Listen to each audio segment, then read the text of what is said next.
Have you been tossing around the idea of switching your NLE platforms? Maybe it makes more sense for you to switch to Premiere or DaVinci because more people are using it and you're looking to grow your business and collaborate with editors in the future.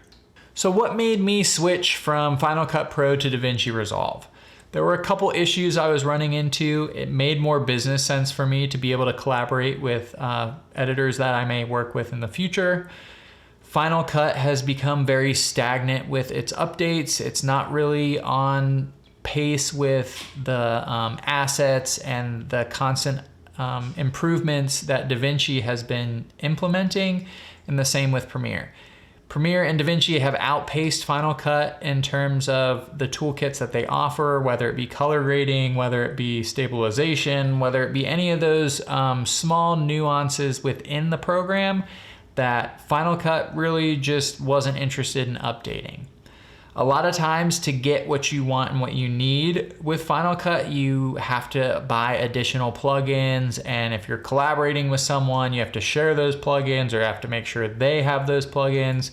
If I'm sharing a project file in DaVinci, I just export my file and they should be able to open my project file no problem and pick up right where I left off in my editing system. Another reason I decided to make the switch to DaVinci is the color grading suite is very robust, very advanced. There's tons of options. I wasn't just limited to sliders or plugins I had to buy in Final Cut. I really have yet to dive super deep into DaVinci's color suite, but the basic kind of color adjustments that I know already have taken me very far, and I love editing within DaVinci. The one thing everybody always talks about, and the one thing I really loved about Final Cut, was the magnetic timelines. For a long time, when I used to kind of dabble in Premiere, I didn't like the fact that I had to cut something up, move the timeline over, or it just felt like a big waste of time. Where with Final Cut, if I made a cut between two clips, they would automatically come together and I didn't have to worry about shuffling this edge over, shuffling this clip over.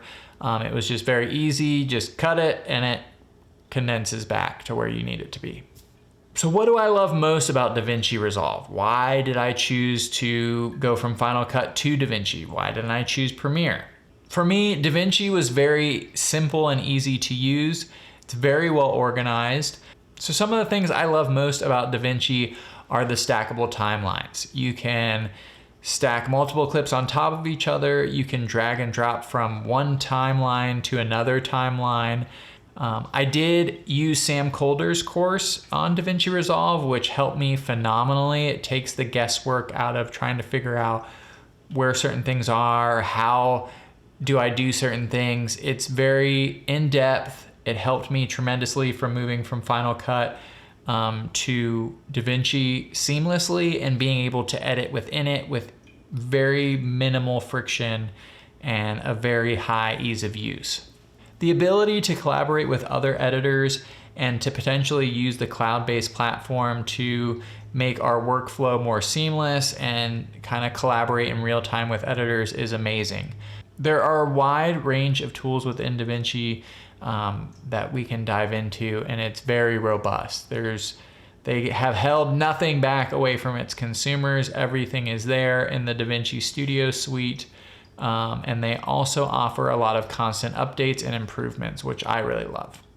The things that I find now that I would miss if I went back to Final Cut is I would definitely miss the stackable timeline. The magnetic timeline is a thing of the past. I now understand why people, when I said, I couldn't do it without the magnetic timeline, they kind of looked at me like, well, it's really easy. It's not a big deal.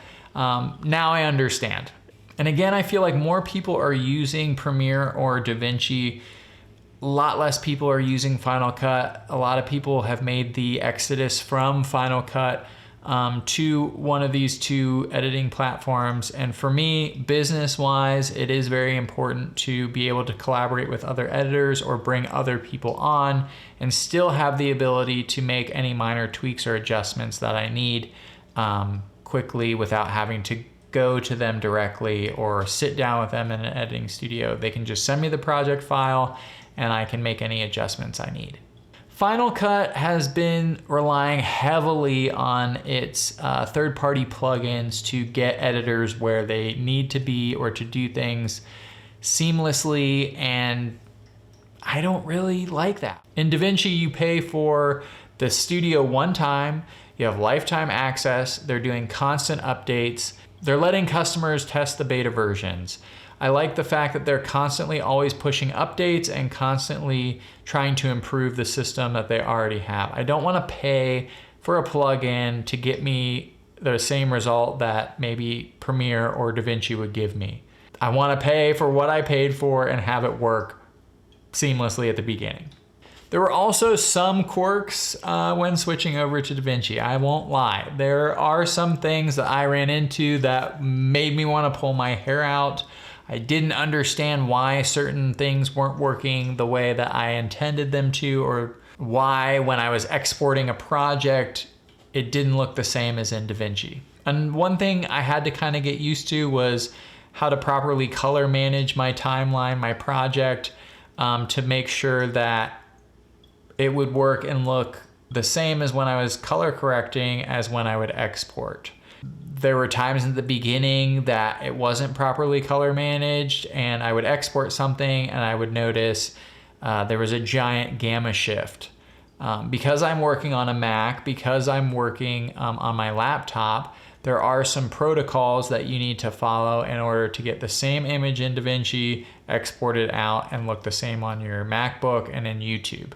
DaVinci is a more color intensive and professional color grading software. So you are gonna have to put in a little bit more time and experimentation and legwork to understand the way that color gamma and color management plays into exporting your project. There are a lot of different ways to get the desired result, but for what works for me is I usually use the Phantom LUTs. I export in Rec 709A, so that way it's compatible with my computer. I make sure the timelines are both set to Rec 709A, just because I am on an Apple device. I know that a lot of people use the Rec 709 Gamma 2.4, 2.2. A lot of colorists will have calibrated monitors. It's just something that I don't have right now and I can't dive into. And right now I just want to get the same image exported from DaVinci onto my laptop and make it look the same as when I view it on YouTube. So what works for me is using the Phantom LUT. I throw it in DaVinci. I make any sort of color and minor exposure adjustments within the color tab. And when I'm exporting, I make sure my project file is set to Rec 709A, and the gamma is also set to Rec 709A. But overall, minus the quirks, minus the minor headaches, DaVinci has been an excellent NLE system. I am so glad I made the switch. I recently collaborated on a project for Motor Trend where I edited a good chunk of the video. I sent it off to my friend. He made some minor adjustments and we were able to collaborate seamlessly and get a really nice workflow going where we could collaborate together and achieve the desired result. Overall, I don't think I'll ever switch back. DaVinci is incredible. If you're thinking about switching, I would definitely look into DaVinci, look into the Sam Kolder course, and I hope this information helped you decide whether or not to make the switch.